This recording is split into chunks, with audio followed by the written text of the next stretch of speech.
continue, it may not be every day, but he'll show up routinely back to you. Trust me, with good energy, with the things that you really want out of him. He'll even, if you consistently provide that and have that available for him, guess what?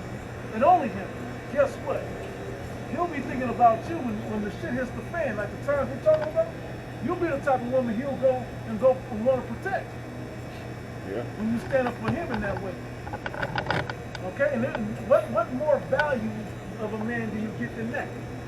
Well, I also just gave you the keys to a very valuable woman also.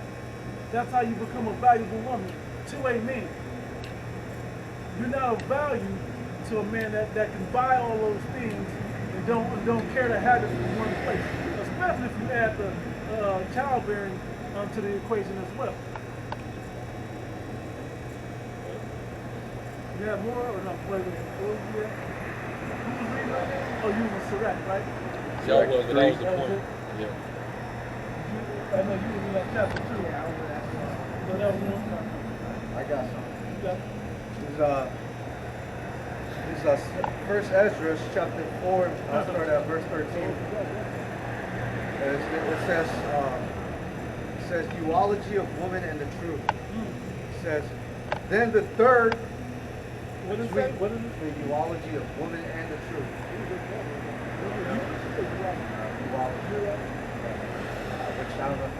Yeah, I want to. Which we all, most of us, I'm sure we should know this count, right? It says, "Then the third." Who has, basically, it was a debate on who has the most power.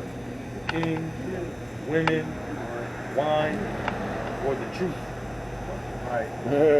Alizar. Was it Alizar that broke that down? Or So that was Cesaria. Cesaria, yeah. Let's let him define it real quick.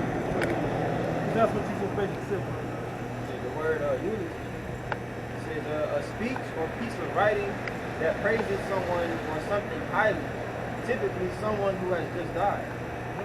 Very much praise. Praise you at the end of your life, or for what you bring to the table, or for what you do, what you provide.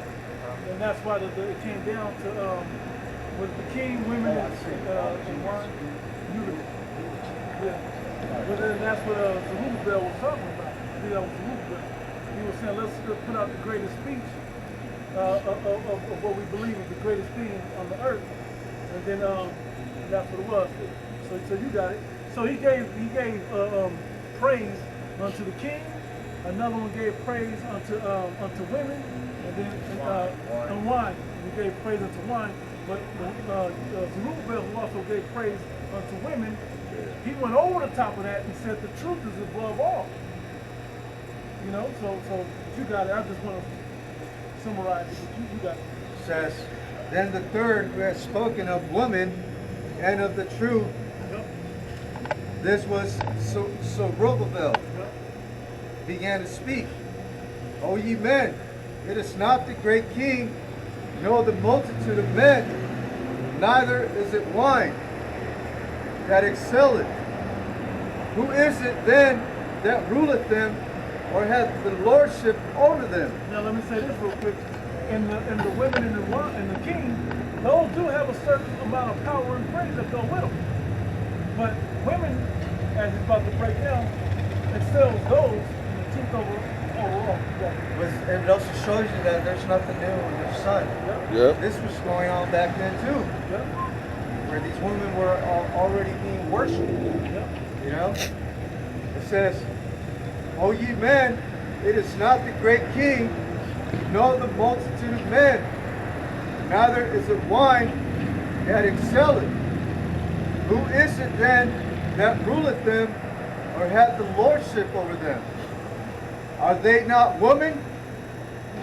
Women have borne the king, and all the people that bear rule by sea and land."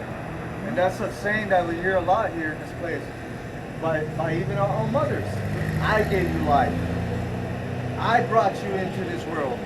I had you in my womb for 9 months. So, A roundabout way. because we all came from a woman. You know? You know? That's why they love that nigga to death, man. Yeah. So even in this, you know, it just shows you how accurate the scriptures are, man. You know? It says, You ask her, okay, so how does the bone form in your womb? right, right. How do a child come into form? Break the process down. Bear the men. You're just You don't know soil. what the hell is happening in your womb. The process is happening inside your womb while your body's going through changes that you yourself can control. So how could you take credit for it? You know? And the pain is a result of your disobedience. Right. Going back to your foremother. You know? Right. Because they'll even throw that in their own child's. I'm the one who had, you know? Yeah, I had to go through that pain. Yeah. I had to do this and push you out. Yeah, we honor you for that. You know? We honor you for that you have to go through that. That's the natural cycle of the earth. That's the cycle of life. This is all of our entrance into the world. You didn't design that. You know? Anyway, by getting the epidural. Continuing. It says, And even the mother of the Maccabees brothers, I just quoted. He got it. He got it. she knew what time it was. He got it. Second Maccabees 7 verse 20. But the mother was marvelous above all and worthy of honorable memory. She was worthy of honorable memories because she was a real one, so to speak. You got it, bro. For when she saw her 7 sons slain within the space of 1 day, she bare it with a good courage, because of the hope that she had in the Lord. Yea, she exhorted every one of them in her own language, lifted with courage, with courageous spirits, and She was in rare form. To have that kind of courage, you watching your sons die right in front of you. She still held on to her faith and integrity. To the Heavenly Father. You know? And actually gave them a comforting saying or something to hey man, die courageously, righteously, and manfully. and stirring up her womanish Usually thoughts. a woman would have been like, okay, I'm gonna eat it. Back then, they were trying to force them to eat abominable meats and stuff. You know, these women, they bow down to whoever's in power. You know, when a woman actually stands up, that's rare.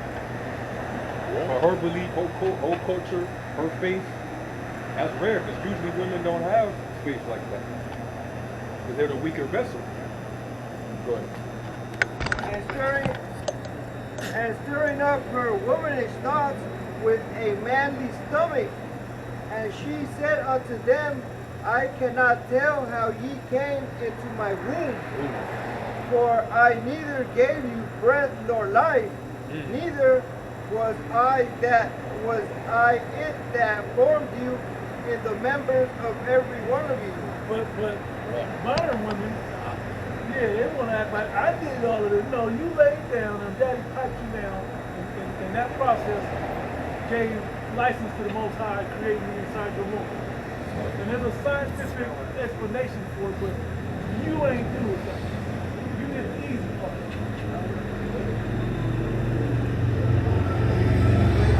But doubtless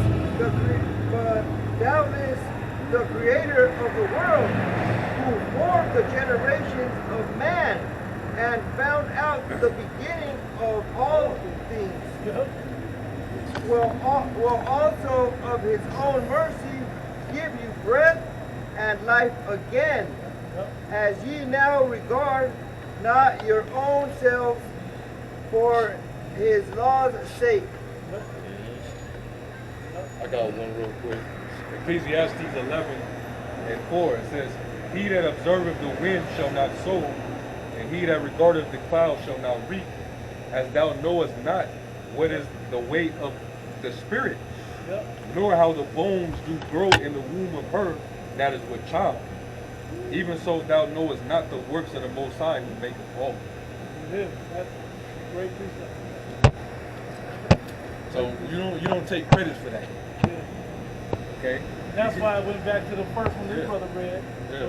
Luke 11. Huh. Right? Well, blessed is the woman that gave, you got it again? You got it, bro. Luke You 11. can imagine her, the nigga was way in the back somewhere, talking all loud and shit, saying this,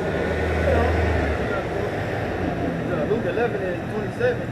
And it came to pass, as he spake these things, a certain woman of the company lifted up her voice and said unto him, Blessed is the womb that bare thee, and the paps which thou hast sucked. Hey, you did the easy part, man. You participated, but you did the easy part. The man didn't even get to do the hard part. The Most High did the real work. And that's where the honor and credit should be going. Praise should be at. That was. But he said, Yea, rather, blessed are they that hear the word of Yahweh and keep it. Right. Go back to the truth. Yep. You know? That's the truth of the matter. Right. Yep.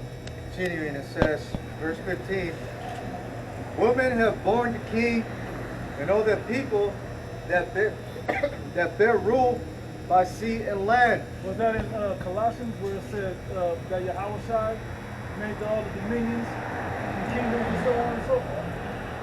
So you didn't even do that. You Yep. didn't even make the king. You didn't make the king.